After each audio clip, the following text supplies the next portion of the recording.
Muy buenas tardes a todos, muchas gracias por su puntualidad, muchas gracias por su participación en este webinar. El día de hoy nos va a acompañar Jesús Maestre, que es un consultor experto en el tema de habilitación, y Sandra Rosso, que también es una experta en el tema de habilitación, y vamos a hablar sobre la nueva propuesta de la norma de mi habilitación. Tenemos unas reglas para poder tener un perfecto funcionamiento en este webinar, y la primera es que los micrófonos de los participantes van a estar cerrados para no interferir con los demás. Lo segundo, las preguntas las pueden hacer por el módulo de preguntas de su panel y nosotros las estaremos transmitiendo a medida que se vaya dando la transmisión. Esperamos que estén muy dispuestos a escuchar, a participar en este webinar. Estaremos grabando la sesión para que después la puedan visualizar en nuestras redes sociales. Les damos las bienvenidas a nuestros panelistas y después de que ellos nos saluden, les mostraremos un breve video de lo que significa mi habilitación.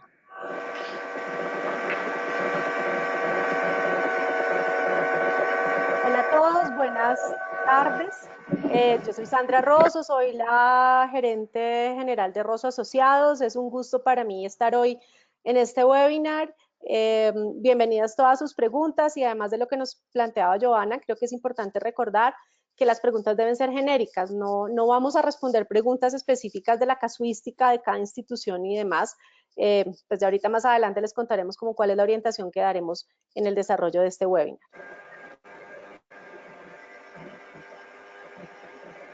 Jesús.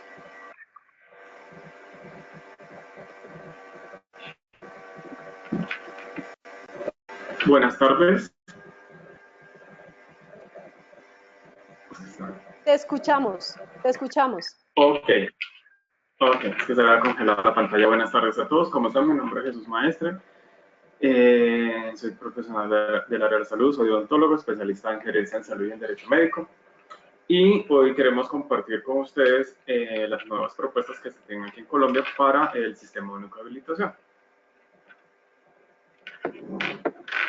Entonces daremos inicio con una breve presentación de lo que es mi habilitación, les mostraremos un video y luego ya entraremos en materia.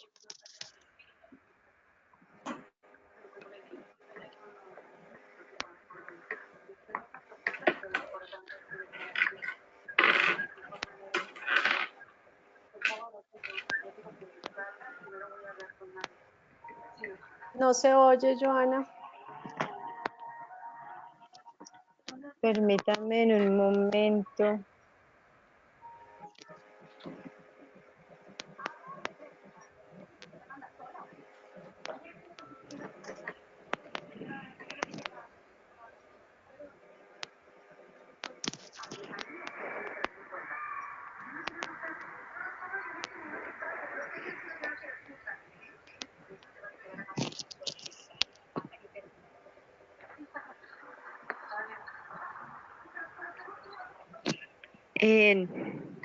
Ahorita les volveré a pasar el video, tengo un tema ahí del audio, pero pues la idea es darles una breve introducción de lo que hacemos en realidad Smart Real sobre mi habilitación.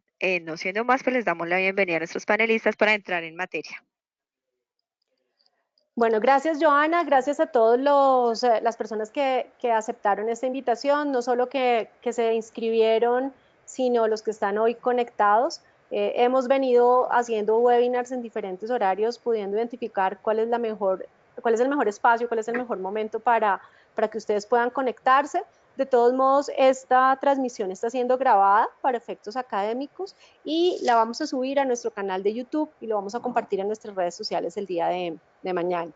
Bueno, esa propuesta, la decisión de hacer este webinar nace con la intención de tener un espacio informativo para compartir con ustedes cuáles son algunos de los aspectos que a criterio tanto de Jesús como mío son más relevantes en esa propuesta de la nueva habilitación o de cambios a la norma de habilitación de servicios de salud que el Ministerio de Salud y Protección Social tiene en este momento en consulta pública.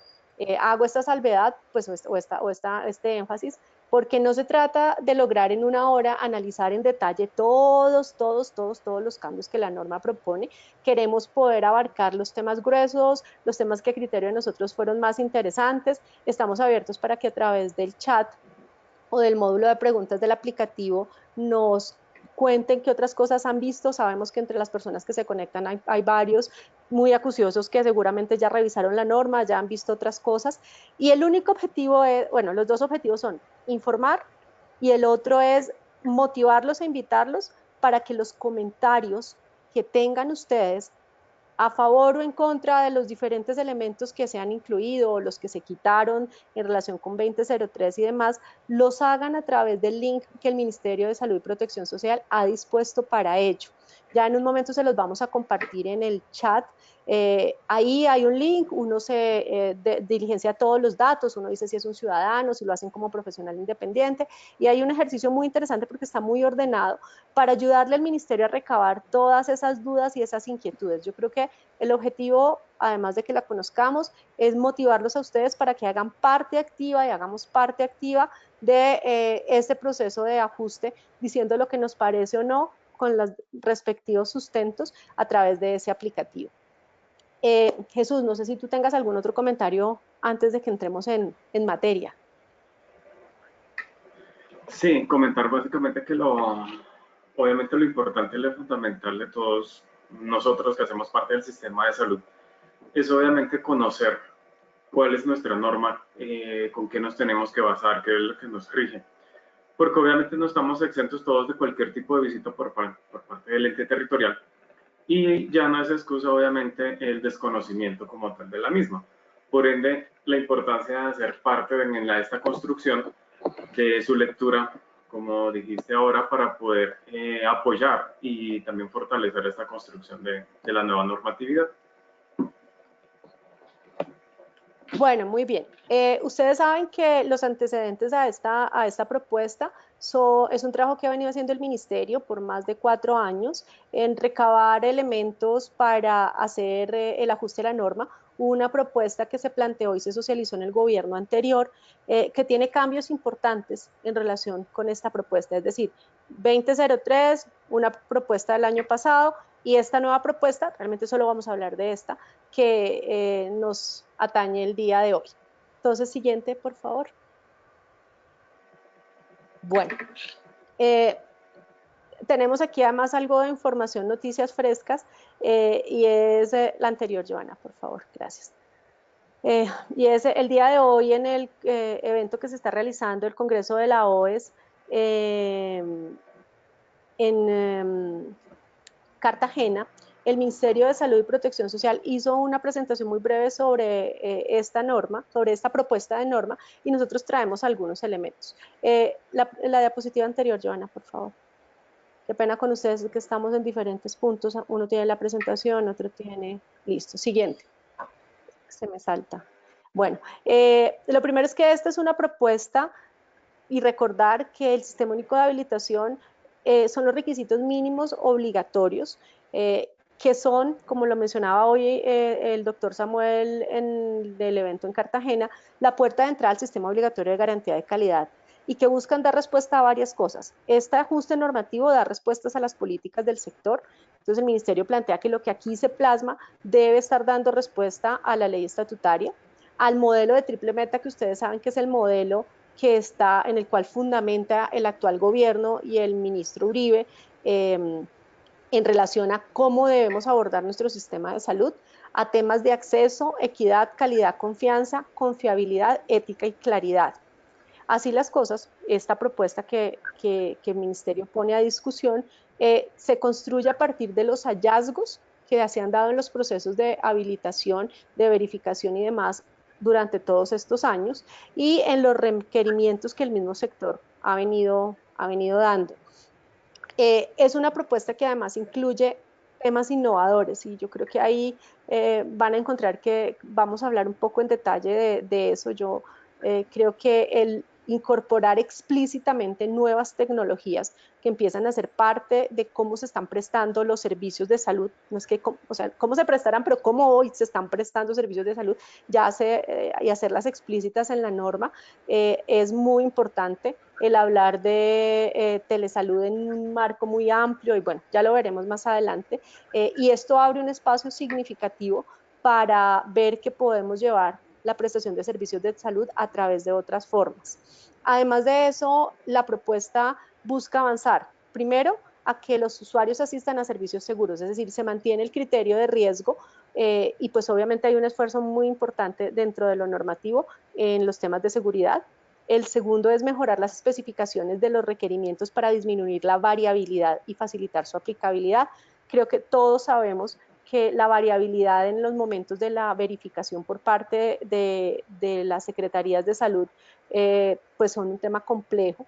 Entonces, con esta propuesta lo que el ministerio dice a que le apunta es a que esa variabilidad disminuya, que se facilite la aplicabilidad. Vamos a hablar más adelante que van a poner a consideración un manual de verificación al público, o sea, que sea claro cuáles son los elementos específicos medibles para la verificación. El cuarto elemento es avanzar hacia desarrollar estándares y criterios más sencillos, esenciales y fiables. Creo que también ahí hay unas ganancias importantes en esta propuesta. Ustedes lo podrán valorar cuando hablemos ahora o cuando veamos más adelante o ustedes estudien la norma en detalle. Y por último, fortalecer ese criterio que desde el concepto de mejoramiento continuo está, y es el del autocontrol en la prestación de servicios. Esta fue la presentación que el día de hoy, o el planteamiento de esta propuesta de norma hacia qué avanza y qué busca dar respuesta. Siguiente. Y bueno, desde el ministerio planteaban que hay dos grandes cambios, unos cambios orientados a estandarización y armonización normativa. Si recordamos, tenemos una cantidad en el actual modelo de habilitación de normatividad conexa, de normas relacionadas, han hecho un esfuerzo interesante por estandarizar y armonizar esa normativa, como ellos lo plantean, y el segundo es la estructuración de servicios de salud de una forma más,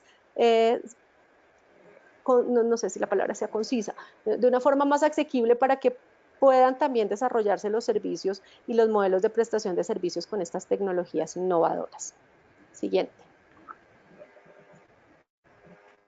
El ministerio hoy también manifestaba que en los temas algo innovadora, o sea, algo nuevo en la norma, además de lo que tiene que ver con las tecnologías y las modalidades de prestación de servicios de salud, es que se han incluido dentro del estándar de infraestructura criterios que estaban dispersos en diferentes o colocados en diferentes normas, y vamos a encontrar aquí que se dan requerimientos o estándares específicos, criterios específicos para el estándar de infraestructura en temas de áreas y medidas esenciales que el ministerio plantea que son enfoques de seguridad. Es decir, nos van a decir dentro de los servicios, dentro del estándar de infraestructura, las medidas específicas que debe tener la unidad ontológica, el consultorio y demás. Ya no van a estar allá en otra norma, sino están aquí incorporados.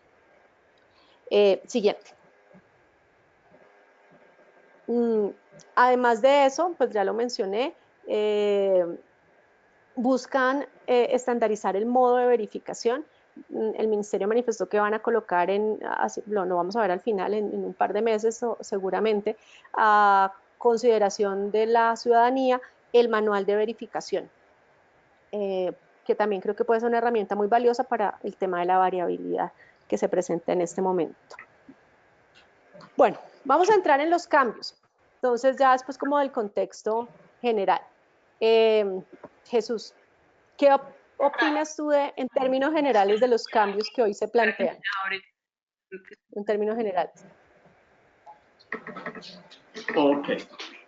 Teniendo en cuenta la nueva propuesta que realiza el ministerio, vemos que en ciertos aspectos son muchos más específicos y desagregan más en relación a los servicios y al aspecto de enfatizar lo que tiene que ver con el enfoque, implementación y resultados. Es decir, anteriormente desde la norma 1043, posteriormente la 1441 que no tuvo vigencia, mucha vigencia, y ya algo de la 2003 simplemente lo que nos hacía era pedir que contáramos con algún tipo de documento. Ya ahora la norma está haciendo muchos ítems, muchos énfasis en lo que tiene que ver con la parte de la documentación, socialización e implementación y la medición de sus resultados. Es una gran variable que se puede ver en muchos de los estándares que tiene esta nueva propuesta. En relación con lo que tiene que ver con el reporte de novedades, que son las diferentes tipologías que se pueden realizar por parte del prestador cuando se tiene algún tipo de cambio. Se evidencia que también ya hay unas cuantas puntos específicos como las que son el cambio de acto de constitución o de cambio de director o gerente. Los cambios de horario, anteriormente en los formularios se registraba el horario en el cual se estaba prestando el servicio en los formularios. Y en relación con la capacidad instalada, lo que tiene que ver con la apertura o cierre de las unidades móviles, que es un punto nuevo que también se hace mucho más énfasis en relación con la modalidad de las prestaciones, intramural, extramural o telemedicina, que se va a hablar más adelante también. ¿Sabes? A mí que me llamó la atención de estos temas en ese punto de novedades, el tema de reportar los números el número de consultorios. Creo que desde las IPS, es decir, específicamente la capacidad instalada de consultorios, eso le va a dar a las IPS menos movilidad en los temas relacionados con los cambios internos de infraestructura que se hacían en las instituciones, o por lo menos tener que estarlos reportando, así como con el tema de la unidad móvil. Pues es como yo lo veo. Sí, sobre Siguiente. todo porque no había, por decirlo así, no había tanta regulación en relación con las unidades móviles. Era algo que estaba como en esa zona gris en la cual se sabía que se tenía, pero que no se sabía cómo regularla. Ahora hay todavía se siente algo de incertidumbre en ese sentido, pero se está haciendo ya un poquito más de énfasis. Ok, muy bien. Siguiente. Bueno, además de estos temas, en las novedades también se suprimieron las novedades que tenían que ver con reportar el cambio en el médico especialista o sea, no se reportan ni la existencia del médico especialista en trasplantes, ni el cambio, igual con el tema del médico oncólogo en hospitalización, e incluyeron reportar el cambio sí del prestador de referencia. Los temas de telemedicina, préstenle mucha atención porque ahí hay cambios gruesos y mayores exigencias en este momento.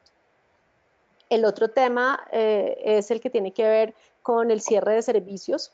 Ustedes recuerdan en la 2003, el reporte para el cierre de servicios críticos como urgencias, hospitalización, obstetricia, requerían que 15 días antes, 15 días, se hiciera la notificación a las EPS y a la Secretaría de Salud. Ahora aquí se plantea que sean al menos 20 días calendario, es decir, que el prestador tiene que con más tiempo informar que va a hacer el cierre de esos servicios antes de gestionar la novedad. Siguiente. Bueno, frente a la visita, ¿cómo lo viste tú? Antes igual se tenía como tal la visita previa, pero era algo muy desconocido porque no estaba tan explícito en la norma.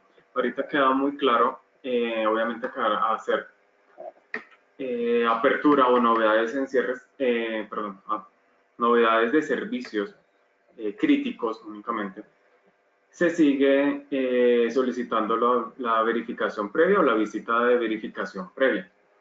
Teniendo en cuenta, obviamente, que hasta que esta no sea avalada, que es lo que se especificaba muy bien acá en la norma, en la propuesta, que hasta que esta no sea avalada y no se ha emitido el concepto por parte del ente territorial, se tiene que seguir prestando el servicio como estaba anteriormente, en la complejidad menor en la cual se encontraba. Muy bien, siguiente.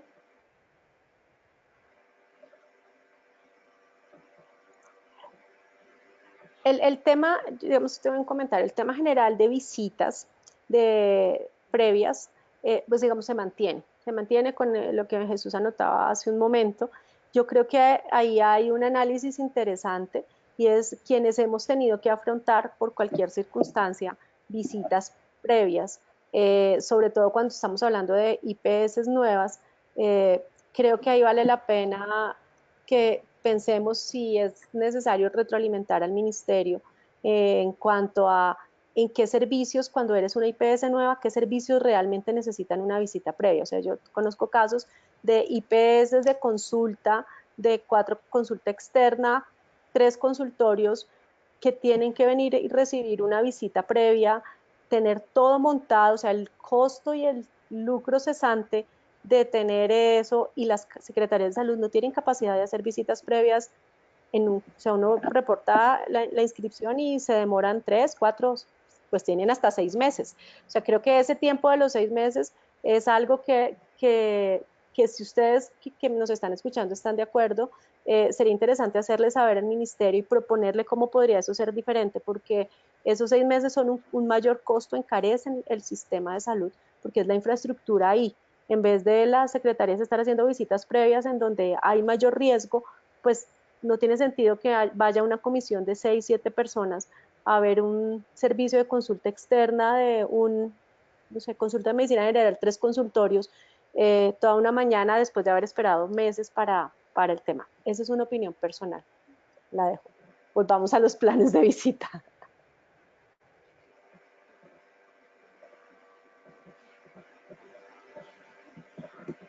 No, la anterior, porfa, Joana. Gracias, miremos sobre los planes de visita. Bueno, yo ahí puedo mencionar que me pareció muy interesante, el plan de visita se va a registrar en el REPS. O sea, hoy por hoy los planes de visitas, las secretarías de salud los arman y se los envían a la super. Ahora tienen que armar los planes de visitas en el REPS. ¿Eso qué significa? Significa que van a tener mayor control desde el ministerio y desde la superintendencia para hacer la evaluación de qué pasa con el cumplimiento de las secretarías en relación con esos planes de visita. ¿Tú cómo lo ves?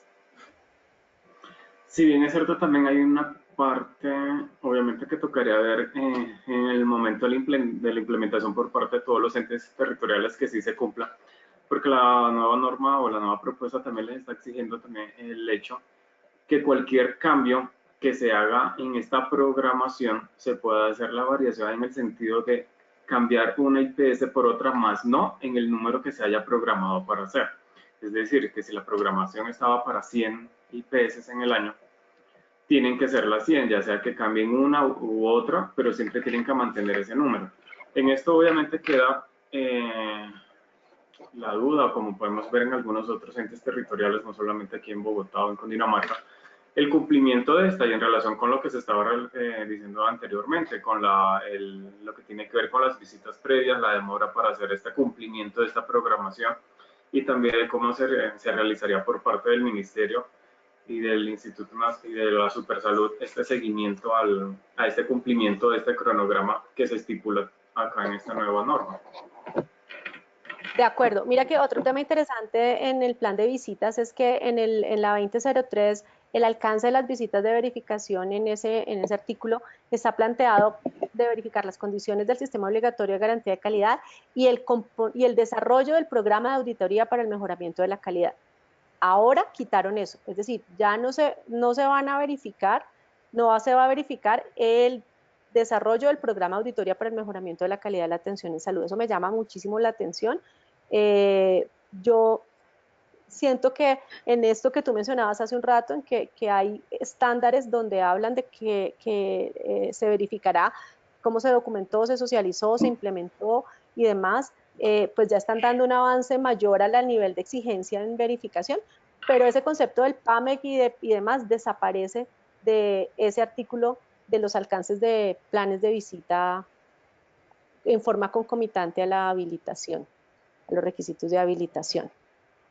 Y bueno, no sé, aquí el otro tema importante es que en el actual listado de prioridades de visita están incluidos los servicios de salud que tengan habilitados servicio de consulta externa de medicina general con sala de procedimientos.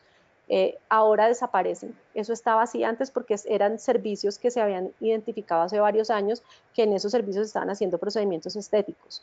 O sea, donde habilitaban consulta externa y procedimientos eran entidades que tenían mayor probabilidad, digámoslo así, de estar haciendo procedimientos estéticos. Ahora eso desapareció de las prioridades de visita. Siguiente.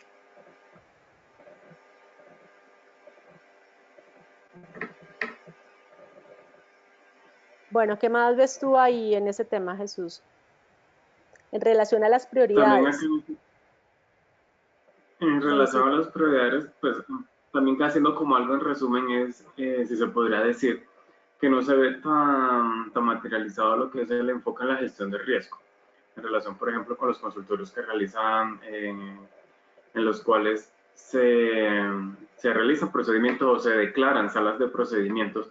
Obviamente esto va enmarcado en la parte de gestión del riesgo para el beneficio obviamente del usuario, y si estas no quedan priorizadas o no se encuentran dentro de ese esquema, se está aumentando obviamente la probabilidad de los sucesos que se están presentando con los pacientes. Entonces queda también la incógnita o la pregunta de cómo se realizó o cómo se va a realizar esta priorización de este cronograma de visitas que tienen que ir presentando ante el ministerio. Sí, También, mira que señor, sí, dale. No, te escucho, te escucho. no, ya termino. No, te decía que entre los criterios de visita incluyeron el de los prestadores de servicios que inicien el proceso de acreditación en salud. Esto es un tema bien importante. Se saca a las IPS acreditadas de la lista de prioridades lo vamos a ver en la siguiente diapositiva, de la lista de prioridades para verificación. Hay un incentivo poderoso. Las IPS acreditadas no van a recibir visita de habilitación porque se presume, digamos, esa es mi interpretación, se presume que el nivel superior les da gestión, capacidad de autogestionar el riesgo. Entonces dejan de estar en la lista de prioridades en los planes de visitas, es el ente acreditador, ya lo vamos a ver en la siguiente diapositiva, y entran aquí los prestadores que estén iniciando su proceso de acreditación en salud, entran aquí algo muy importante para la gente que ha venido trabajando temas de habilitación de unidades funcionales de cáncer, eso me pone muy feliz, y la gente de centros de referencia para el manejo de enfermedades huérfanas, porque se priorizan los servicios que vayan a conformar las organizaciones funcionales. ¿Qué significa? Todas esas entidades que han venido trabajando en estos modelos voluntarios de habilitar estas figuras van a tener prioridad, o sea que van a tener una mayor posibilidad de efectivamente lograr constituirse como UFCAS o como centros de referencia. Y algo que me llamó mucho la atención es que se deja explícito, antes, en ese momento, si a mí me están haciendo la visita como IPS, yo no puedo presentar una novedad durante la visita, o sea, yo no puedo reportar en el REPS nada, una novedad de nada.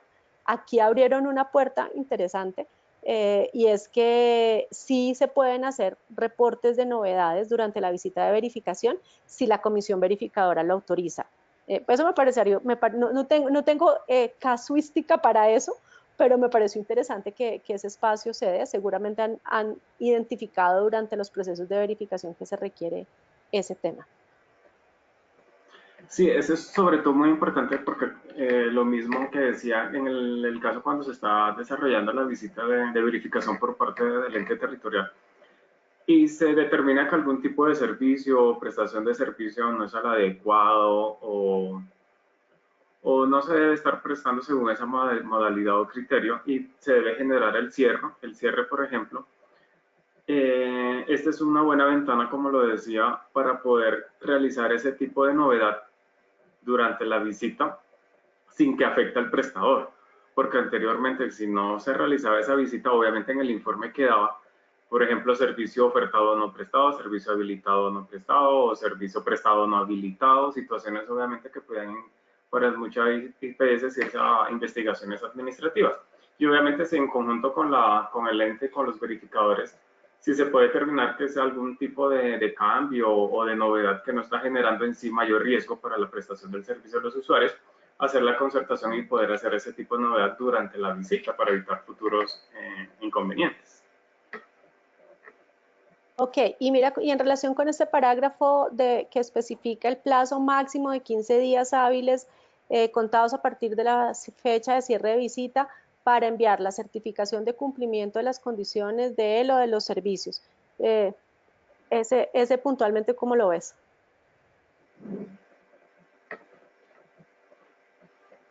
Aquí cuando hablas de 15 días, bueno,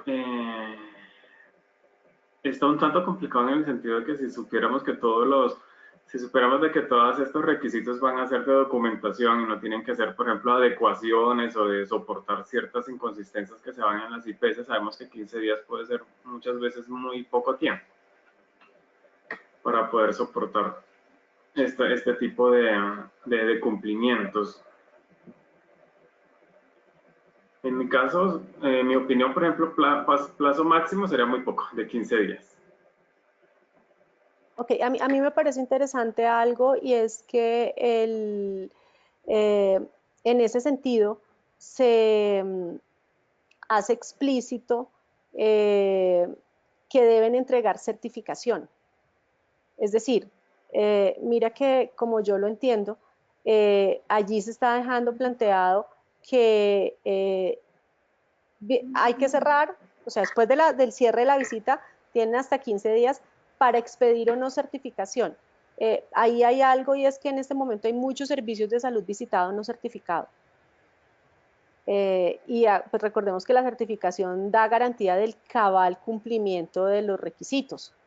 Entonces, no sé si por ese lado puedan estar induciendo para que sea mayor la exigencia para que las comisiones efectivamente logren esas metas que se van a proponer ellos en el plan. Ya lo veremos, Sí, pero esa es como algo mi así como, percepción de ese punto. sí, algo así como sí o sí, obviamente al finalizar la visita, ese plazo para entregar esa certificación. Claro. También se O lo debería como, certifica o no. O dice que no lo certificó y esa, entonces, también dime, ¿qué? sería interesante dentro de ese mismo esquema, que la misma norma también generara, que en el caso tal de que las IPS o el prestador en el cual durante la visita no cumpla con los requisitos, en cuánto tiempo se podrá presentar nuevamente o cómo será nuevamente este proceso, porque obviamente a la programación de ellos, ¿cómo priorizarían eso? Sí, yo creo que ese punto es un punto interesante. Si la gente que nos está escuchando está de acuerdo, piensen si eso puede ser un aspecto para sugerirle al ministerio que lo contemple. En la vida real sabemos que hay una brecha entre el momento en que no todas las visitas se cierran durante la visita, es decir, quedan pendientes y que pendientes por diferentes temas, pues no pueden hacer el cierre inmediato del servicio. Entonces, ¿cómo eso o lo regularizamos, o sea, lo hacemos explícito y sabemos a qué nos atenemos todos o no? Eso es a lo que te refieres. Bueno, siguiente. Sí, Tenemos muchas cosas de qué hablar y vamos con la positiva al principio. Eh, bueno, aquí está el tema de que ya mencionó Jesús con el tema de las cantidad de visitas que se deben, que quedan comprometidas las secretarías de salud a hacer una vez presente en ese plan de visitas. Entonces, uno entendería, Jesús, que nos van a visitar más, que hay mayor probabilidad de que nos visiten, no que nos van a visitar más, que hay mayor probabilidad porque si la Secretaría de Salud se comprometió a hacer X número de visitas, tendrá que cumplirlas, como mencionabas hace un rato. Eso creo que es el parágrafo 4. sí, sí, exactamente. Lo que asumimos es que como obviamente ya eso está, lo tendrán que subir en el REPS y va a ser obviamente monitoreado y controlado por el ministerio y por la super. Obviamente, como cualquier entidad gubernamental, le van a tener que hacer seguimiento y ellos, para poder establecer su cumplimiento, tendrán que hacer, llevar a cabo la efectividad de este plan. Uh -huh. Bueno, y ahí viene el parágrafo 5 que mencionaba yo hace un rato sobre el beneficio que van a recibir, bueno, no es un beneficio, es un incentivo que van a recibir las instituciones acreditadas, y es que durante la vigencia de la acreditación, recordemos que son 4 años de vigencia de la acreditación, la entidad acreditada no va a requerir visita de verificación de condiciones de habilitación. O sea, no significa que la Secretaría pierde las capacidades de IBC, significa que si hay un problema, pues allá llegará la secretaría, pero significa que no van a estar priorizadas en el plan de visitas. Entonces, pues no van a tener esa presión de, además de todo, tengo que recibir o bueno, voy a recibir las visitas. Obviamente, si la entidad acreditada va a habilitar un servicio nuevo, pues ahí sí el servicio nuevo debe contar con la visita del ente territorial, ¿cierto? O cuando van a aprender, obviamente, a abrir nuevos servicios de urgencias, de oncología, pues que necesitan visita previa. O sea, no se pierde eso para los nuevos servicios ni para los servicios nuevos que requieran visita previa, pero sí para los servicios que ya están acreditados, o sea, que ya gozan además del proceso de acreditación, da por descontado. Si usted está esos servicios en esa sede acreditados, esos servicios se mantienen habilitados y no requieren visita. Interesante. Siguiente. Bueno, temas de cambios propuestos, y es que aparece este artículo de la exigibilidad de los requisitos, es un artículo nuevo. Dice que las entidades, o sea, las secretarías no podrán exigir, perdón que lo lea, me parece importante, no podrán exigir en el proceso de inscripción y de habilitación requisitos distintos a los que se establecen en la presente norma. Es decir, creo que con este artículo tratan de darle una herramienta a la IPS o al prestador de servicios de salud para que le digan, discúlpeme, señor verificador, ¿en qué parte de la norma dice eso que usted me está pidiendo? Porque aquí hay un artículo que dice que usted no me puede pedir lo que no esté ahí escrito. Yo así lo entiendo y me parece poderoso. Sí, para mí el entendimiento fue exactamente lo mismo. Pues desafortunadamente sabemos que muchas veces los criterios para hacer la verificación de las condiciones de habilitación dependen del criterio del auditor. Entonces muchas veces puede existir ciertas extralimitaciones. Y aquí básicamente la norma lo que nos hace, a los que nos pide, es que por favor cada quien conozcamos la norma para saber qué es lo que tenemos que cumplir y obviamente conociendo qué es lo que tenemos que cumplir podemos saber si lo que nos están exigiendo es así o no es así. Y aquí es donde queda muy explícito que no se tienen que extralimitar y obviamente es enfocarse en lo que se está, o en el marco en el cual está concebida la norma. Bueno, muy bien. Siguiente, por favor.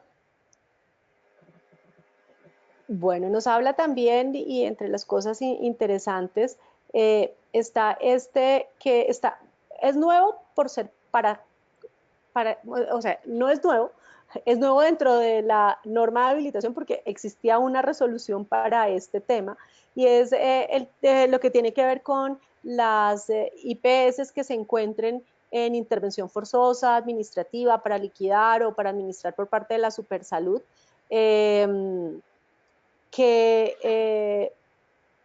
para eso se generó esto se hizo cuando el tema de CIMED. Entonces se hizo esa resolución, aquí ya se incorporó como parte de la posibilidad que tiene dentro del funcionamiento del sistema de salud, y es el hecho de que si alguien está, una entidad está en esas condiciones de intervención forzosa o en procesos en que están siendo intervenidos o administrados por parte de la Secretaría de Salud, el prestador que asuma los servicios en el mismo domicilio, o sea, quien se haga cargo ahora de esa institución, de esa IPS, pues hace un procedimiento de inscripción en la resolución y quedan ya habilitados los servicios de salud. Es decir, no se entienden como IPS nuevas, se les da ahí una gabela de que siguen funcionando los servicios en esas sedes con el nuevo logo y la nueva empresa, y la Secretaría de Salud tendrá hasta 6 meses para venir a visitarlos. Entonces no les aplica el concepto ahí de visita previa porque se da continuidad a los servicios que estaban funcionando en esa infraestructura de esas IPS que tengan esos casos específicos. ¿Cierto? ¿Algo más? ¿Se me A mí olvida me por parece ahí? que lo concibieron más que todo con el fin de evitar esa continuidad en la prestación de los servicios. Obviamente ya por los casos que se han presentado, lo que se trata es del hecho de evitar la generación de barreras de acceso por estos trámites administrativos. Entonces, más que todo, se ve concebido de esta forma. Para dar continuidad a la atención, que no se vean afectados los pacientes. Muy bien, siguiente. Bueno, tenemos también aquí como un elemento nuevo. Bueno, ya vimos ahí, está cómo se hace ese proceso de inscripción. Dale, siguiente, ya les contamos que en 6 meses la Secretaría pues irá a visitar esas IPS que están en ese proceso. Bueno, algo que es interesante es que se hace explícito en un artículo del cuerpo de la resolución la definición de, bueno, no la definición, específicamente quiénes son o qué servicios hacen parte del pool de servicios que pueden habilitar los prestadores como que realizan funciones de transporte especial de pacientes, y aquí dice que solo podrán habilitar el servicio de transporte asistencial de pacientes y el servicio de atención prehospitalaria. O sea, si usted es transporte especial de paciente, solo podrá habilitar esos dos servicios. Si usted quiere hacer algo más, tiene que volverse IPS y incluir estos servicios. Siguiente. Bueno, en relación con Este es un artículo nuevo, el artículo 19, y es en el cual se responsabiliza a las entidades departamentales, a las secretarías de salud, en la validación de la información que el prestador registre en el REPS. Hay algunas secretarías más acuciosas que otras en esa revisión de cuando uno va a hacer reportar una novedad o se va a inscribir, pues le revisan todo, hasta el punto de la sigla, de cómo aparece en Cámara de Comercio y cómo aparece aquí. Aquí ya expresamente están diciendo ustedes, Secretaría de Salud, son responsables de la calidad de validar la información que quede subida al REPS, y tendrán que verificarlo. Entonces ahí puede haber, bueno, la importancia de que quede todo bien cargado en el REPS desde la fuente que es el prestador. Siguiente. Esta siguiente está relacionada con la anterior, en ese sentido que cuando se evidencian ese tipo de inconsistencias, obviamente el ente territorial tendrá que realizar, como dice la norma, la depuración, es decir, que todo eso aquello que ha validado y que está cargado en el REPS sea lo verídico, y si en caso tal de que se encuentre algún tipo de inconsistencia o que durante sus visitas puedan constatar algún tipo de estas inconsistencias, obviamente ellos deben de realizar ese tipo de cambio para poder así garantizar que lo que verdaderamente está consolidado en el REPS sea la información que tiene que ser. Sí, existe también una resolución para ese tema y pues la incorporaron aquí dentro del cuerpo de todo este único documento de la propuesta de norma de habilitación. Siguiente.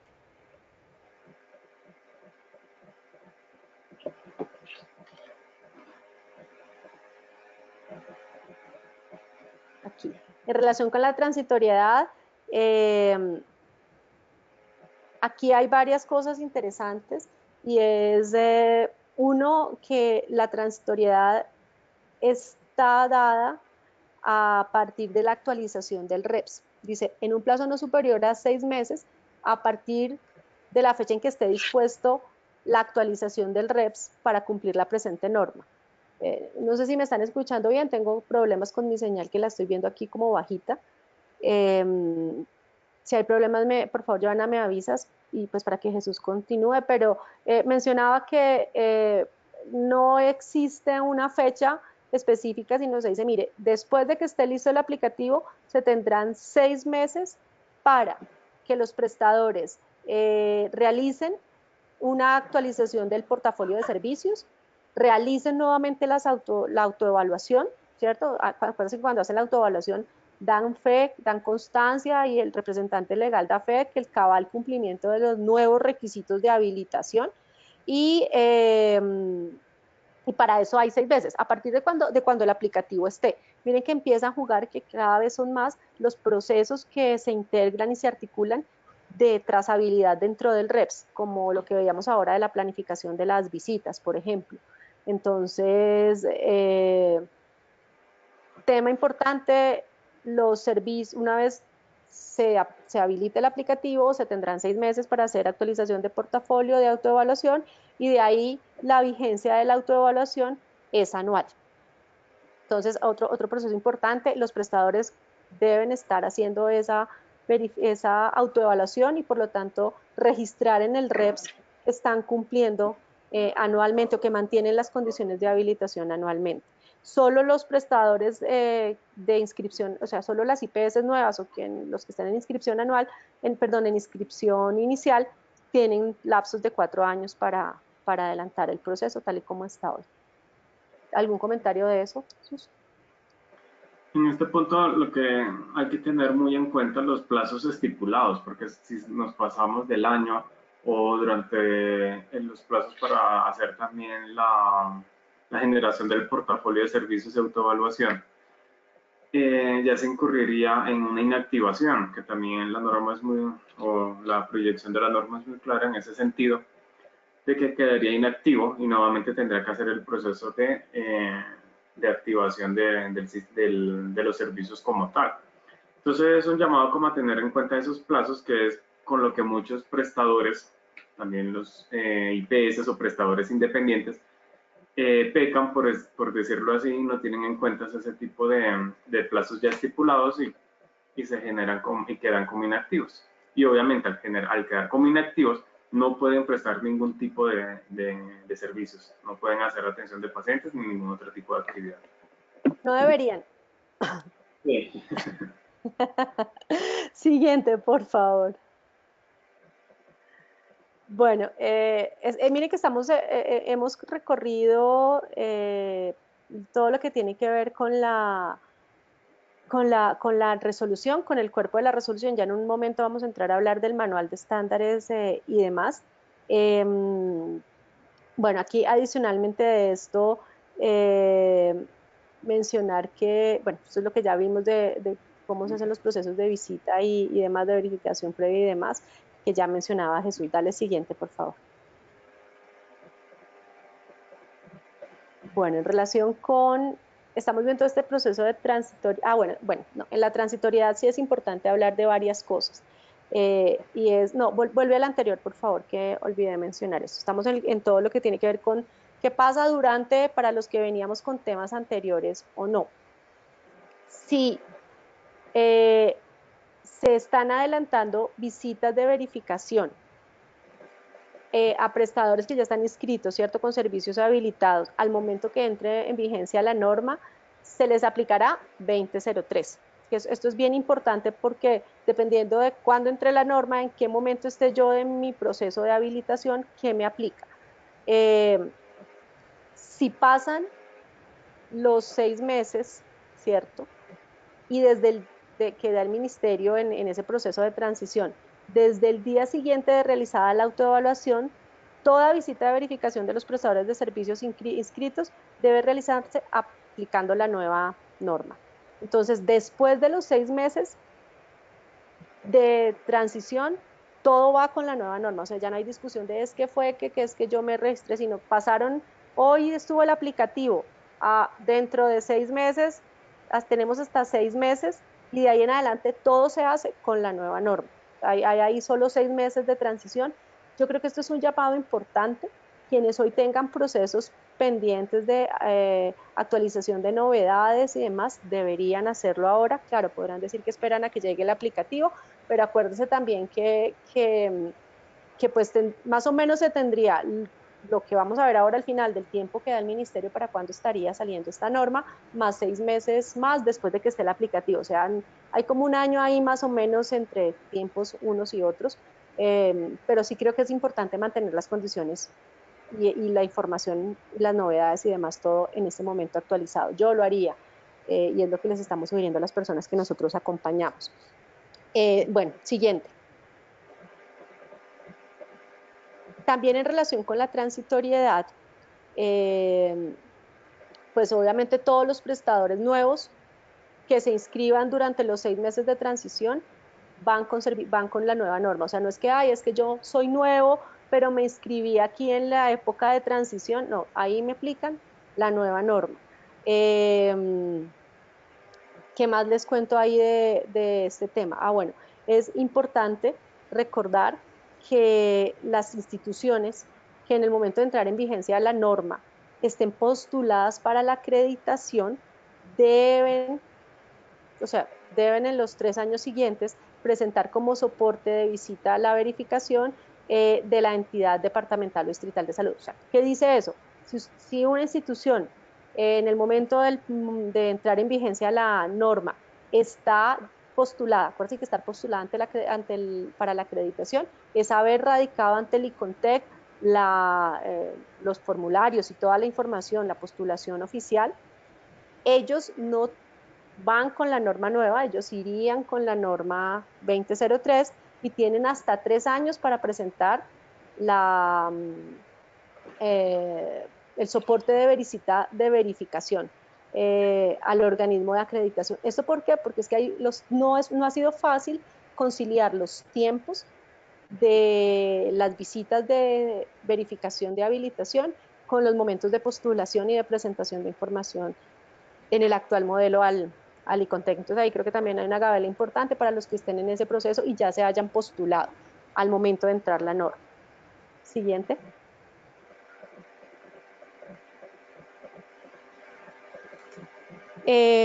Bueno, Acá, señor.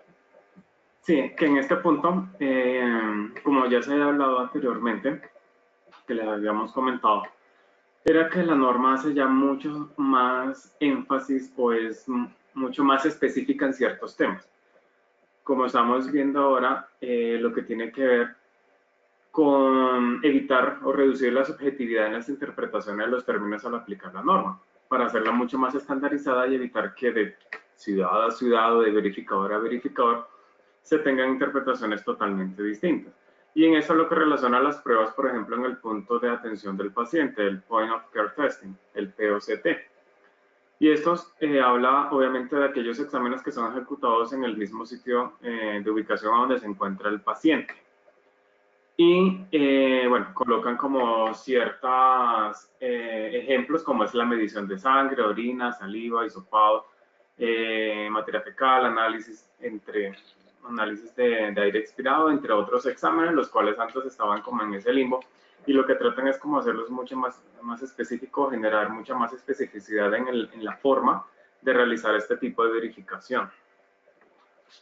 Mira que este tema de los POCT aparece, obviamente, o sea, ya es explícito que se pueden realizar y ya encuentra uno de los diferentes grupos de estándares la normatividad relacionada en cómo se habilita. Entonces, eso es una ganancia muy grande para los temas de las rutas integrales de atención en salud, que van a requerir muchos de estos, bueno, algo de esta tecnología, pero además para los servicios y los prestadores y los servicios donde hoy ya se están manejando.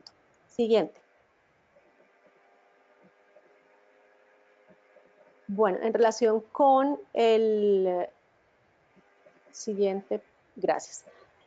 Con este capítulo, yo, como les decía, este es uno de esos capítulos que me tiene feliz porque da mayor precisión en lo que son las modalidades de prestación de servicios, lo extramural y la telemedicina, pero además de esto, abre unas oportunidades muy interesantes para cosas que hoy se están haciendo en el país que no tenían una normatividad expresa en relación con la prestación de servicios de salud usando las TIC. El enfoque de telemedicina se amplía no solamente a tener médico a médico, ya se hacen explícitos temas de transferencia de información asincrónica, hay unas oportunidades bien interesantes. Habla también este capítulo de cuándo se considera sincrónico, cuándo es sincrónico. Tiene unas referencias, un par de párrafos sobre la ética en la prestación de servicios en la modalidad de telemedicina, porque obviamente aquí quedan muchas cosas sin reglamentar, pero abre espacios para que se puedan hacer muchas cosas con el uso de las TIC.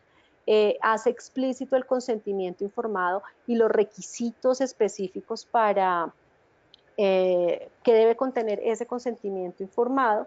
Y además de eso, siguiente, habla de cuáles son esas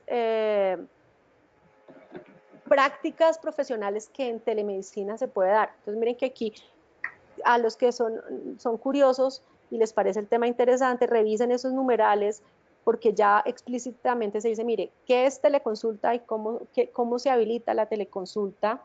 La teleexperticia, la televigilancia, la asistencia médica remota, la modalidad de telemedicina para un prestador de servicios de salud extranjero.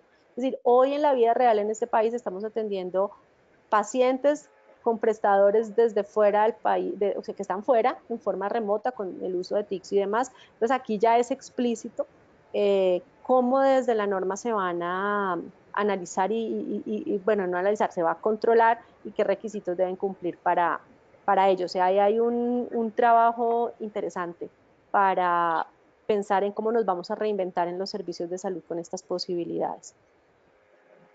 No sé si tengas tú algún comentario para eso.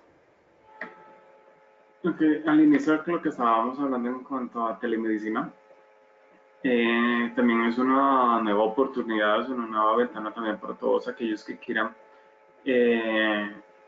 innovar este tipo de servicios, obviamente porque permita el acceso a ciertos usuarios o a ciertos servicios los cuales no son tan convencionales que no se entendían anteriormente. Obviamente esto abre una gran posibilidad para esta prestación de servicios. Lo importante y lo bueno que se ve, me parece, en esta propuesta de norma es que hay muchas especificaciones en relación a la prestación de estos servicios bajo esta modalidad, tanto para los prestadores, para los revisores, para todos aquellos que integran este servicio, teniendo en cuenta que estamos en la vanguardia, obviamente, de las TICs y que no nos tendríamos por qué quedar atrás porque tenemos todo, y sobre todo para aquellos tipos de prestadores que estén aquí, por ejemplo, en la ciudad de Bogotá, que es donde mayoritariamente se concentran las especialidades o las subespecialidades médicas, y la posibilidad de que las poblaciones mucho más remotas o en departamentos mucho más remotos puedan acceder a este tipo de servicios. Entonces esto abre una gran ventana con una buena regulación para poder incursionar en este tipo o desarrollar este tipo de servicios. De acuerdo. Otro tema interesante es el que ya aparecen explícitamente cuáles son los servicios de salud oncológicos que requieren visita previa al ministerio. O sea, cuáles son desde portafolio de servicios los que se consideran y van a ser, bueno, son oncológicos y se consideran que van a ser del resorte de la visita de habilitación del ministerio. Recordemos que los servicios de salud oncológicos por ley necesitan visita de verificación previa por parte del ministerio. Entonces ahí está la lista, eso va a ayudar porque había momentos en que si era oncológico, si no era oncológico, aquí ya es explícito y bueno, esto creo que es una claridad interesante para quienes están en ese mundo de la oncología. Siguiente. Adicionalmente, la norma nos plantea, bueno, vamos a ver algunos temas en relación con los servicios, perdón, con los estándares. Vamos a, como les decía, el tiempo no nos va a dar para ver todo, pero trajimos de cada uno de los estándares algunos elementos que nos parece a nosotros interesante que entre todos tengamos en cuenta que son temas nuevos. Este que tiene que ver con talento humano, y es que en todos los servicios de consulta externa especializada, donde se atiendan pacientes con enfermedades terminales, crónicas, degenerativas e irreversibles, se debe, o sea, ya sea por solicitud del paciente o por conducta médica, se debe, o sea, las indicaciones de manejo de dolor y cuidado paliativo, el médico tratante debe tener en cuenta con formación continua en el manejo de dolor y cuidado paliativo, cuando no sea especialista en este tema. Y esto creo que es algo bien interesante, o sea, aquí hace explícita la necesidad de que en las entidades donde están haciéndose manejos de este tipo de pacientes, pues haya una formación y unos procesos de educación continuada para poder ayudarle a los pacientes en esta materia sin que necesariamente se pida a un especialista en dolor y cuidado paliativo. Y en talento humano, pues entonces obviamente se habla también de tener un talento humano que, pues si no es el bacteriólogo, porque acuérdense que en el point of care testing, en los POCTs, parte del asunto es que no es un bacteriólogo el que está operando el equipo y quien hace la prueba, quien realiza la prueba, pues que allí esté una persona que haya tenido formación, pero que no necesariamente tenga que ser bacterióloga. Esos son como los dos temas gruesos aquí en talento humano. Siguiente, si quieres darnos tú la apreciación en el siguiente, Jesús. Okay. En relación con la infraestructura, anteriormente simplemente lo que se hablaba era que en edificaciones superiores a 3 pisos se contara con un ascensor. Aquí lo que ya abre la posibilidad de esta norma es de contar de que se podrán implementar sistemas alternativos de elevación, siempre y cuando cumplan con las siguientes características. Anteriormente era muy específico en decir ascensor, que para los términos de ingeniería, ascensor y elevadores son totalmente, o sistemas de elevación son totalmente diferentes. Y aquí se abre la posibilidad en el sentido de sistemas alternativos de elevación, obviamente cumpliendo con todas las especificaciones que se deben de tener, teniendo en cuenta la prestación de los servicios. Igualmente que la ubicación interfiera con el acceso y evacuación de los usuarios por las escaleras, es decir, que durante la construcción o la disposición de los mismos en las IPS, estas no tengan ningún tipo de interferencias. Y obviamente con las rutas también de evacuación. Pero ese también es un punto porque sobre todo en muchas IPS en las cuales son de 3 pisos en ciertos municipios sí se ve mucho, que obviamente son 3 pisos y nada más tienen escaleras y obviamente no pueden colocar rampas porque obviamente al hacer la planificación, teniendo en cuenta la inclinación de las mismas, no es viable y necesitan colocar ascensores. Y muchas veces los ascensores son de mayor costo y antes no dejaban utilizar los sistemas de elevación. Ya ahora la norma es mucho más amplia en este punto. Muy bien, siguiente.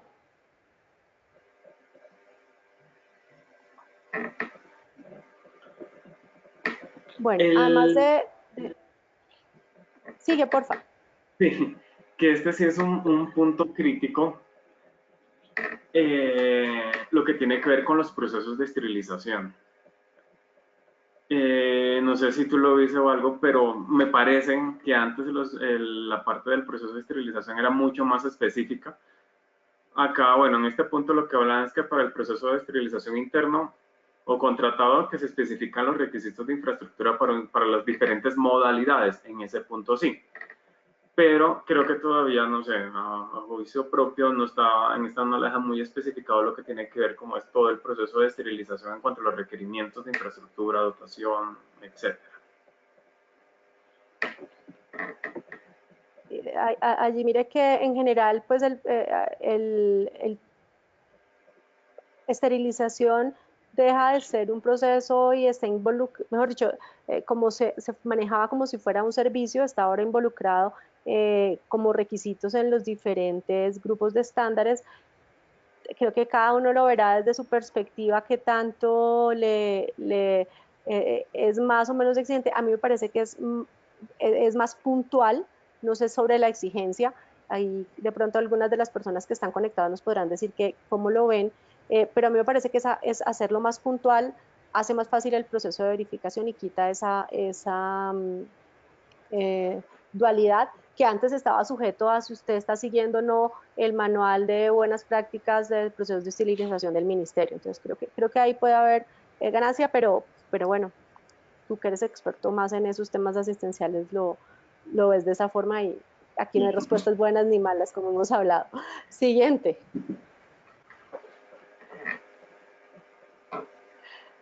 En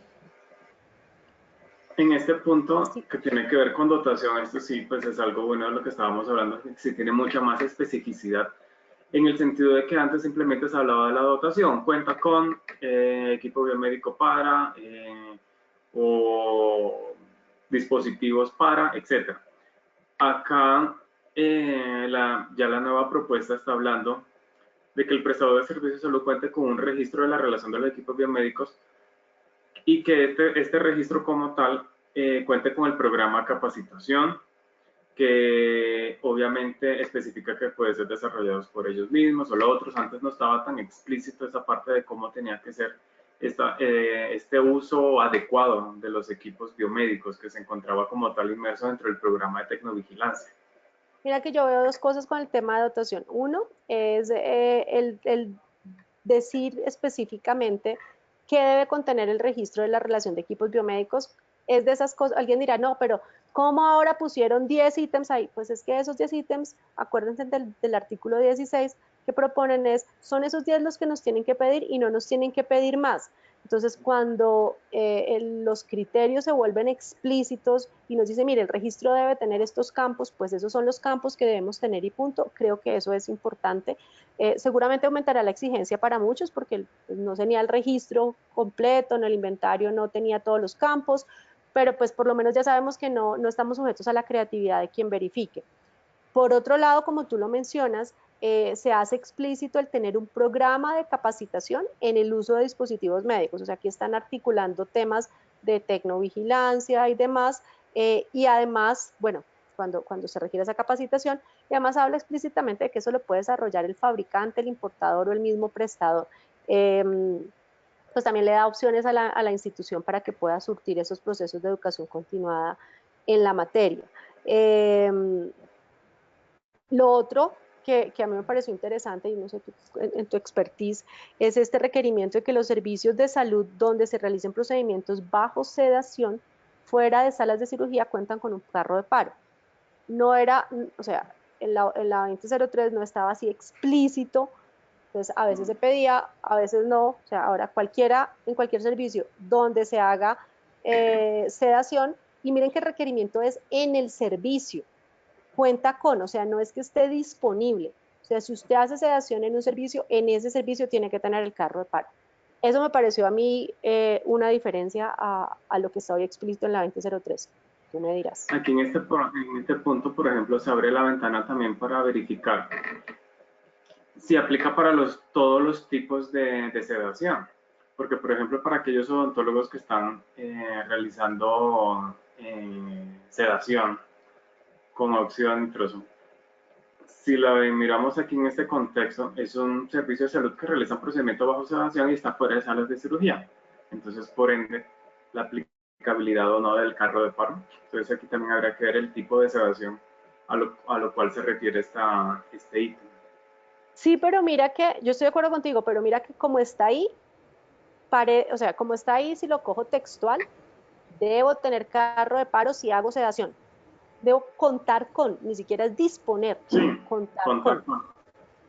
Ok, por sí. eso te digo, o sea, ahí yo creo que hay un punto para los que están analizando la norma aquí, que nos están escuchando, que tienen estos servicios, pues que lo puedan sustentar o no en el aplicativo que el ministerio tiene, porque como está ahí, tú haces sedación, no especifica cuál tipo de sedación. Si tú haces sedación, debes tener carro de paro, contar con, tenerlo ahí parqueado. No es disponible en la IPS, sino contar con. Entonces, pues eso tiene implicaciones. Lo otro que menciono o queremos mencionar es que se hacen explícitas requerimientos de dotación para las modalidades de telemedicina, prestador remisor, el prestador de referencia, o sea, con más detalle. Entonces, pues nos abren la posibilidad de poder hacer telemedicina, telesalud, teleconsulta, pero pues hay que cumplir con muchas cosas interesantes en ese sentido. Siguiente.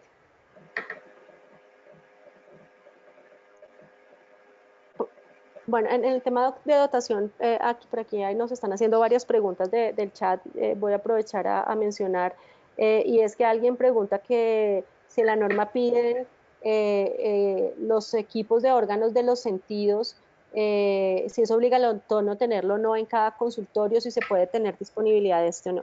Algo bien interesante es que esta norma no tiene listas de chequeos tan detalladas en relación con equipos, con dotación. Lo que dice es, según los procedimientos y de los servicios, perdón, los servicios y los procedimientos que usted realice, usted debe tener su listado de equipos que debe tener y debe contar con ellos en los servicios. Entonces, eso creo que es un tema importante para que revisen, porque ahí está dándole autocontrol y trasladándole, digamos, al prestador esa responsabilidad de autocontrolarse, pero pues ya no le dice, tenga tanto de tantas cosas. Por un lado eso. Aquí hay una pregunta. Al aplicar anestesia local y no general, ¿es necesario el carro de paro? ¿La anestesia local es sedación o no? Si es No, pero sedación, ahí es donde entran los tipos de sedación. La ok. anestesia local en general no está contemplado ese tipo de Okay, o sea, requerimientos. ya lo podemos buscar ahora, si quieren, mientras tú hablas de medicamentos, dispositivos médicos e insumos, voy a buscar lo que habla específicamente del alcance de la sedación. Pero bueno, sigamos con medicamentos, dispositivos médicos e insumos. En relación con los medicamentos, dispositivos médicos, insumos, lo que estábamos hablando, la especificidad, en que nos ayudan, como vemos acá, ya nos están solicitando aquella planeación y ejecución de los programas de farmacovigilancia, tecnovigilancia y reactivo vigilancia que garanticen el seguimiento al uso seguro de medicamentos y dispositivos médicos. Anteriormente muchos simplemente en la SPS lo que hacían era mostrar el programa de fármaco y de tecno y listo. Ahora sí es muy énfasis en el sentido de la implementación como tal, de esa planeación y de la ejecución, de cómo está desarrollando esos programas, también la medición de evaluación, resultados, etcétera. Entonces, como vemos, también se le está dando una mayor importancia a esta gestión del riesgo en el uso de estos medicamentos y dispositivos médicos que tienen contacto con el usuario. Entonces, por eso hay que ser muy cuidadosos en esto y tener en cuenta que todo también va enfocado, como la anterior norma, en lo que es en la seguridad del paciente. Lo mismo que también tratan los servicios de transporte asistencial, de atención prehospitalaria de urgencias, que cuente con un kit de emergencias para la atención de víctimas con ataques de agentes químicos.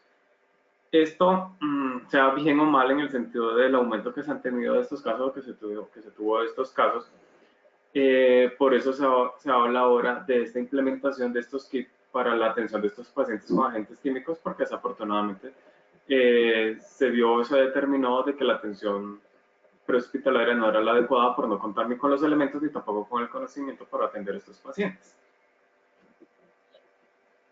También, estamos hablando de medicamentos, pero en relación con estos agentes químicos, también en los otros estándares, como ya hemos hablado de talento humano, también está el requerimiento explícito de que también las personas que estén en servicios de urgencias y en otros tipos de servicios tengan esta formación específica para la atención de pacientes con resultado de ataques con agentes químicos.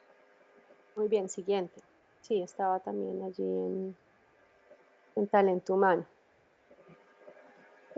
Bueno, en el tema de procesos prioritario hay algo interesante y es que hay una organización, una mejor organización de todos esos ítems que estaban puestos en ese grupo de estándares. Entonces se agrupó bien en forma explícita y detallada los temas de seguridad de paciente, que realmente pues no tiene cambios sustanciales diferentes a que es un tema de forma. Pero en procesos prioritarios ya nos llamó la atención este ítem, el número 21, que habla de que tanto o sea, hoy como está, las IPS deben tener un protocolo para el manejo de situaciones en casos de atención a víctimas de violencia sexual.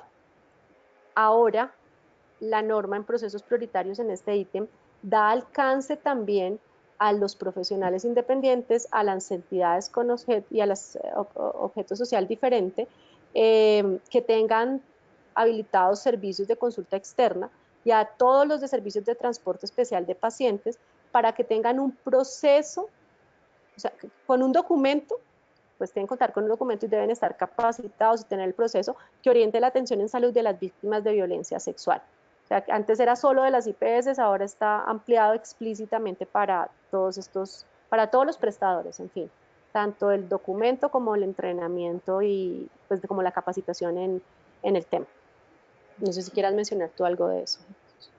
Por eso es que actualmente hay una gran oferta en la capacitación de este tipo de procesos de atención a víctimas de violencia sexual, teniendo en cuenta que por la misma, por ser tan explícito ahorita la nueva norma, se debe requerir y se debe implementar para todo tipo de prestadores, así sea un prestador independiente que preste un servicio de consulta externa. Anteriormente era exclusivo para las IPS, pero sí ya está queda muy específico y no necesariamente como muchos antes asociaban, que era que no tenían este tipo de conocimiento, que no deberían de tenerlo, simplemente por el hecho de que ellos no iban a hacer la atención o el plan de tratamiento de ese tipo de pacientes. Obviamente lo que se enfoca es dependiendo del servicio que se oferta, la identificación y posterior remisión, como lo pide la proyección de la norma. Muy bien, siguiente por favor, interdependencia. Perdón, faltan más temas de procesos prioritarios. Específico, requerimientos de lo que se le va a pedir a los servicios que están haciendo pruebas con POCT, lo mismo que requerimientos tanto en dotación como en procesos en las modalidades extramural, telemedicina y telemedicina, prestador remisor o prestador de referencia. Siguiente. Eso ya hemos hablado ampliamente. Bueno, en el tema de historia clínica y registros, básicamente creo que hay dos ítems para mencionar. Y es cuando habla de la existencia de mecanismos electrónicos, ópticos o similares con los cuales se esté recibiendo, almacenando, transando o disponiendo datos de la historia clínica, cómo se conservan y demás. Entonces se están dando unos criterios explícitos aquí para decir, vea, sí, las historias y los registros, la historia clínica y los registros clínicos pueden estar en todos esos medios. Usted debe cumplir con lo establecido en la normatividad vigente, que es la que expide el Archivo General de la Nación, lo que diga la Superintendencia de Industria y Comercio, el Ministerio, el MINTIC, y además, si usted tiene su historia clínica en esos mecanismos, usted tiene que presentar un documento firmado por un ingeniero de sistemas con tarjeta profesional vigente, que es quien certifica que esos mecanismos que están usando para esos diferentes momentos, o la captura o el almacenamiento, que es lo que ya mencioné, en su historia clínica, está cumpliendo la normatividad mencionada. Es decir, está haciendo...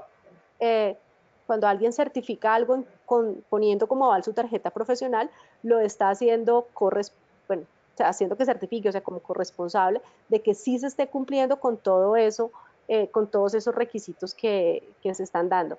Es un paso muy importante para lo que viene en materia de interoperabilidad, pero pues hace explícito también unos niveles de exigencia para que miremos hacia adentro cómo estamos hoy en las instituciones, haciendo todo ese proceso de capturar información, recibir, almacenar y demás en los registros electrónicos.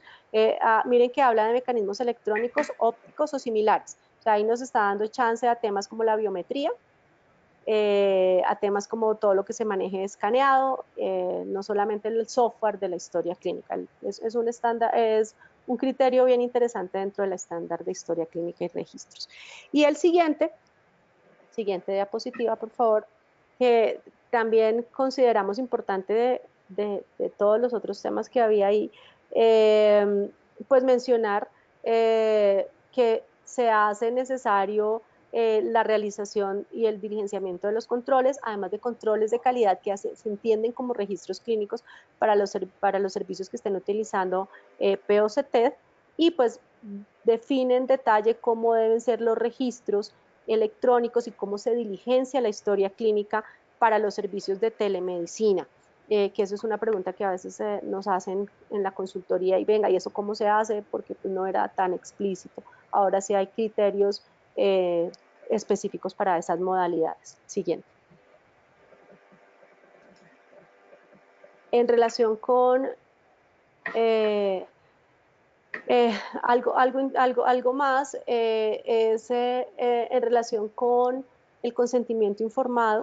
También hay un criterio en los de registro electrónico que habla de que ese consentimiento informado, si se va a tomar por medios magnéticos o por estos medios, debe cumplir con unas características. Ya se especifica en la norma que es una firma digital, y bueno, creo que estamos dando ahí pasos interesantes en relación con este tema del uso de las TIC. Estamos hablando de cuáles son los criterios para todos los servicios. Aparece entonces la definición de criterios en interdependencia para todos los servicios, que en la 2003 no estaban así, estaba específico interdependencia para cada servicio. Y aquí, ¿qué nos puedes tú referir como interesante, Jesús? Sí, como decías anteriormente en la norma, simplemente es interdependencia, servicio, hospitalización, punto. Aquí la norma ya es mucho más específica en decir que en caso tal de que se tenga la interdependencia en un servicio contratado, es decir, que en la oferta de un servicio este no se esté prestando por el propio prestador, sino que se esté contratando, este debe asumir ciertos controles y cierta supervisión sobre este servicio, porque hay que recordar que la norma también es muy específica dentro de las generalidades que también se leyeron anteriormente, que obviamente el prestador que habilita el servicio es el responsable como tal de la prestación de estos mismos, ya sea de los declarados. Aquí nos habla muy específicamente de que uno debe soportar un contrato para la mediación de estos servicios que se están prestando en caso tal de que sea tercerizado o contratado. De que en este como tal se soporte la calidad en la entrega de los productos, de que todos estos procedimientos de cómo se está llevando a cabo este servicio, esta prestación, estén documentados, de que los tiempos de entrega obviamente sean los adecuados y que sean los óptimos, teniendo en cuenta qué servicio y la frecuencia con la cual se está prestando estos servicios, y que esta supervisión del contratista garantice la seguridad del resultado en el producto final. También se hace mucha énfasis en el hecho que cuando, por lo que estábamos hablando anteriormente, cuando por fuera de salas de cirugía se realizan procedimientos bajo sedación, el prestador de servicios de salud tendrá disponibilidad del servicio de transporte asistencial. Es decir, si el prestador está realizando algún tipo de procedimientos con sedación, no es que deba contar con el servicio de ambulancias en su IPS, pero sí debe tener esta disponibilidad, es decir, la mediación de un contrato, y que este contrato garantice que cuando se requiera este servicio va a tener la oportunidad y la suficiencia para la prestación del servicio, para la atención del usuario con el cual se requiera. Y lo otro es que para para la modalidad extramural, unidad móvil, cuando se realicen también procedimientos quirúrgicos, el prestador de servicios de salud también tendrá la disponibilidad del servicio de transporte asistencial. Entonces ya es mucho más específico en definir en qué momentos o cómo se tiene que soportar este tipo de servicios contratados y en qué momentos se debe tener su disponibilidad. De acuerdo. Por acá nos hacen una pregunta y es, la norma no dice cuántos kits para casos de, cuántos kits debe tener para estos casos de derrames, o sea, en ninguna parte te dice cuántos. Los cuántos los define el prestador de acuerdo con el análisis de suficiencia, o sea, de oferta, demanda y la suficiencia y capacidad instalada. O sea, sí, ese es un ejercicio bien importante que hay que hacer, o sea, no piensen que es ese cuadrito que hay que hacer ahí, porque es que cuando vengan yo muestro un cuadro cualquiera, pues cualquiera me refiero a un cuadro que hicimos una vez y que no necesariamente refleja cómo funcionamos. O sea, aquí es muy importante recordar que las definiciones de cuántas enfermeras, cuántos kits, cuántos fonendos, cuántos es nuestro. A partir de esos análisis y deben estar sustentados en función del riesgo, del número de pacientes y de esas consideraciones. Yo no sé sobre eso que nos puedas tú mencionar porque tengo al menos 3 preguntas relacionadas con temas similares. Acuérdense, les pido a las personas que hay preguntas que no vamos a resolver porque son preguntas específicas de su caso, su servicio y pues no es el espacio para eso. Pero en temas generales, como hay varias sobre ese tema, lo menciono y no sé qué nos puedas aportar con eso, Jesús. Sí, en relación con eso, obviamente por eso la norma solicita la definición de la capacidad instalada versus oferta-demanda, y también hay que tener en cuenta la casuística, o sea, en relación con la morbilidad que se tenga en la IPS, si ya se tiene obviamente la estadística de un mayor aumento o el aumento en la atención de los pacientes que tengan este tipo de atenciones o de patologías, obviamente se determinará si se debe contar con uno o dos. Obviamente todo lo determina el prestador, por eso la importancia de realizar este tipo de estudios. Claro, ahí hay un comentario, por ejemplo, en los temas de dotación del el consultorio de consulta externa. Entonces, la norma dice, dotación, usted debe tener camilla, escalerilla, fonendo, equipo de órganos, bueno, ¿cuál otro se llama? Cinta métrica y demás, cuenta con, o sea, deben estar ahí. Consultorio donde se realice examen físico debe contar con eso, o sea, es uno por consultorio. Sí, eso también es algo muy importante para tener en cuenta. Ya hay mucha especificidad en el sentido de que ya se relaciona o se diferencia consultorios en donde se realiza examen físico y consultorios en los que no se realizan exámenes físicos. Entonces, obviamente, ya aquí se está discriminando más ese campo para los consultorios en los cuales se realizan otros servicios, se prestan otros servicios como psicología, Por ejemplo, nutrición. psicología. Exactamente, entonces ya aquí es mucho más específico, no se realiza un examen físico, por ende no se necesita este tipo de dispositivos médicos. De acuerdo. Siguiente. Y vamos entre contestando las preguntas y como requiriendo ya porque nos quedan 5 o 10 minuticos más para cerrar. Las siguientes diapositivas ilustran, no vamos a entrar al detalle, esto va a estar en las memorias y pues en el video de YouTube que subimos, pero es el mensaje sobre cómo se organizan, cómo están hoy los servicios, el concepto de grupos y servicios en 2003 y qué pasa con esos grupos a la luz de la propuesta normativa. No es que los servicios desaparezcan, o sea, va a haber algunas cosas decir, no, pero es que entonces yo ya no existo, no existe unidad de quemados adultos y pediátricos, porque es que antes estaba en 2003, ahora no está. Lo que pasa es que se entiende que está inmerso en la atención de internación, hospitalización, miren que ahora solo hay una hospitalización, y el tema de manejo, por ejemplo, como cuidado intensivo. O sea, no sientan que si antes estaban y ahora no, desaparecen. Por ejemplo, odontología. En consulta externa había un ítem sobre un servicio específico de odontología general, ahora está incluida odontología como consulta externa general y dentro de ese capítulo de servicios están los requerimientos de odontología. O sea, la invitación es en este tema a entender que se reorganizaron, se reagruparon, pero no es que entonces yo ya no existo y el servicio no está y entonces ya no puedo prestarlo. Un poco para que lo miren con esa, cuando revisen la norma en detalle en cada uno de los servicios, los requisitos que tienen los estándares, los miren con esa perspectiva. No sé si tú quieras mencionar algo siguiente mientras tanto, por favor. También al hecho también de realizar ese ejercicio de que lean, se darán cuenta que así como unos están inmersos en otros, como acabas de decir, también hay otros servicios en los cuales se han desagregado más, por ejemplo, medicinas alternativas, y hay mucho más criterios para poder hacer una adecuada prestación, una adecuada verificación de estos servicios. Entonces, hay una variación teniendo en cuenta los nuevos servicios o el incremento en la prestación de dichos servicios, como por ejemplo los que tienen que ver con medicina alternativa, que ya los divide en medicina alternativa como tal y terapias alternativas, haciendo ese tipo de diferencias. Muy bien, siguiente.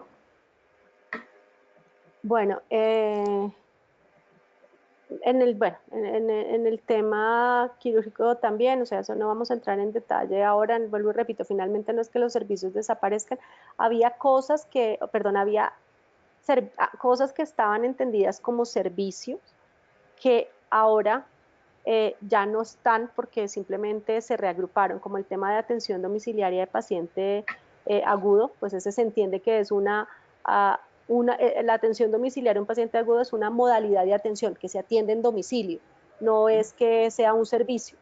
Así hay unos ajustes que son de forma, pero en el fondo ayudan a que se engloben mejor los requerimientos y también a que no exista tanta minucia en la especificidad de qué se le pide a uno, qué se le pide a otro servicio, sino que puede hacer que la verificación tenga como un abordaje, espero yo, más estandarizado. Siguiente.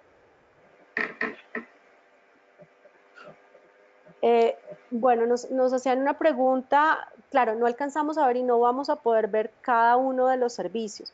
Yo creo que el mensaje hasta este punto es, hay cambios importantes en los temas de infraestructura. La invitación es para que cada uno de ustedes entre, descargue la propuesta de norma y la revise, por lo menos si quieren solo en lo que compete pues a su servicio. Ya nosotros les dimos un panorama de los temas generales, de lo que está en la resolución. Acuérdense que primero tiene la resolución, después viene el manual, de los temas generales del manual, de lo que aplica a todos los servicios, comentamos algunas cosas. Seguramente se nos quedaron muchas que no comentamos porque pues es que son 230 páginas, no sé, ya ni me acuerdo cuántas son, pues si no era el alcance de este espacio, más allá de decir, vea, estos son temas de interés, invitarlos, como mencionó Jesús al principio, a que le hagan los comentarios al ministerio.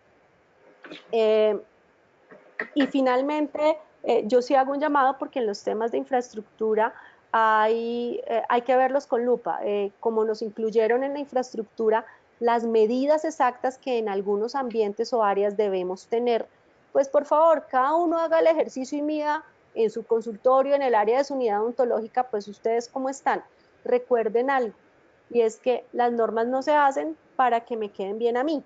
Las normas y quien está haciendo el ministerio, quien hace la regulación, pues tiene que lograr un consenso y un contexto que le aplique a todos. Entonces, hablo de los 10 metros porque es que lo tengo en la cabeza, que vi que el área de unidad odontológica son 10 metros por la unidad, solo la unidad, aparte las otras áreas. Entonces, pues si a ustedes les parece que no, por razones no solo de conveniencia personal, sino de, no sé, que es excesivo, es que yo podemos hacerlo en 8 metros, no estoy diciendo cosas hipotéticas, pues los invito también a que participen en las federaciones, en los gremios de profesionales para que hagan un ejercicio en bloque y bien sustentado con argumentos, no solo con que pues yo creo que es que no debe ser así, porque uno parte del hecho de que el ministerio, con las explicaciones que di yo al principio, pues también debió haber hecho un ejercicio para llegar hasta este punto de cuáles son esos datos. Pero sí les hago esa invitación en el tema de infraestructura, Creo que en el tema de dotación, la norma, si uno ve ciertos temas como optometría y demás, hay equipos que ya no se están pidiendo porque es que ni se usaban. Entonces creo que también han hecho ahí un ejercicio interesante de entender, pues estos son los mínimos, si usted necesita otros, según los procedimientos puede tener o no ciertos equipos y demás. Eso creo que también es una ganancia importante. Y bueno, esa sería mi invitación. Yo no sé, Jesús, antes de hablar ahora de lo que sigue en estos procesos normativos, tú que puedas referir. Sí, como O les aconsejes a los comentado, la asistentes. importancia,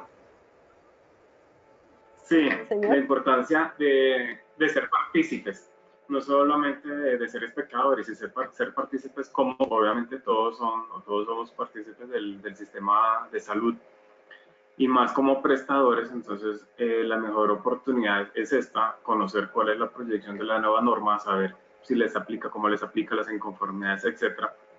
Porque obviamente ya después que esté estipulada, después que salga, ya no se va a poder hacer más nada, y obviamente toca cumplirle, no va a haber cabalidad a realizar ningún tipo de modificación. Entonces sí es más que todo conocer qué es lo que nos aplica, a qué estamos obligados a cumplir, para poder obviamente así hacer una muy buena planificación de todo este proceso. Y también un llamado también, como siempre les hemos dicho, es a estar muy pendiente de su sistema de habilitación como tal, y evitar sanciones y posibles sucesos por no cumplir con el sistema de habilitación. Sí, acuérdense que este es un proceso que es responsabilidad de cada prestador, de cada profesional, de cada IPS, de cada institución con objeto social diferente, de cada entidad de transporte especial de pacientes. Le voy a pedir por favor a Joana Caro, la persona de RIA, que le pase a todos los, porque yo no lo puedo hacer, no sé por qué aquí por la plataforma, acabamos de colocar el link de donde se hacen las observaciones a la norma. O sea, en la página web del ministerio ustedes entran a normatividad, en normatividad proyectos de actos administrativos, dentro de esa entran a resoluciones, dentro de esas de resoluciones está el link, está tanto la propuesta como el link, eh, plazos para recibir los comentarios hasta el 10 de junio.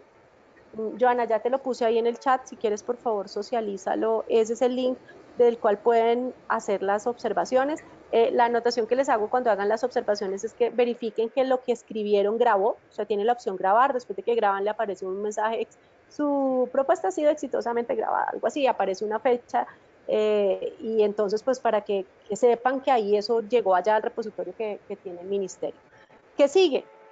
Hoy en el evento de OES que les mencionaba al principio, el director de prestación de servicios, Samuel Vargas, mencionó que lo que sigue es esto. Mayo y hasta el 10 de junio, la recepción de los comentarios. En el mes de junio, el equipo del ministerio va a realizar los ajustes a la normatividad de acuerdo con los comentarios y las observaciones y los criterios. Acuérdense que siempre se reservan el tema de la verificación que ellos hacen de la pertinencia de los comentarios. El planteamiento del ministerio es que en julio van a sacar a consulta pública el manual de verificación, es decir, que tiene que ir obviamente vinculado con lo que quede en la propuesta, en la norma, y en el manual de estándar, el manual de habilitación, pues el manual de verificación. Ellos estiman que en septiembre se haga la expedición de la normatividad, es decir, que en septiembre se tenga la nueva norma de habilitación y que para el 2020 hayan surtido los 6 meses de la transitoriedad de la norma o empiece a surtir la transitoriedad. Acuérdense que está planteado que esos 6 meses arrancan a partir no del día en que se expide la norma, sino que se tenga listo el REPS. Entonces ahí también tenemos como unas fechas. Pero esos son los tiempos de los que hablaron hoy en esa reunión en el ministerio, en esa presentación que hicieron. Creo que lo más valioso, y les reiteramos, es que ustedes primero se hagan cargo de su proceso de habilitación y segundo, que participen en este ejercicio de revisión y de dar aportes e ideas de lo que falta o de lo que sobra en esa normatividad. Bueno, de parte mía nada más que agradecer, Jesús, a ti por tu apoyo permanente a estos procesos aquí en RIA. No estamos muy atentos a todos. La idea es obviamente seguir generando esa inquietud en todos y ese conocimiento, pero obviamente no nos cojan fuera de base y saber muy bien qué es lo que tenemos que hacer.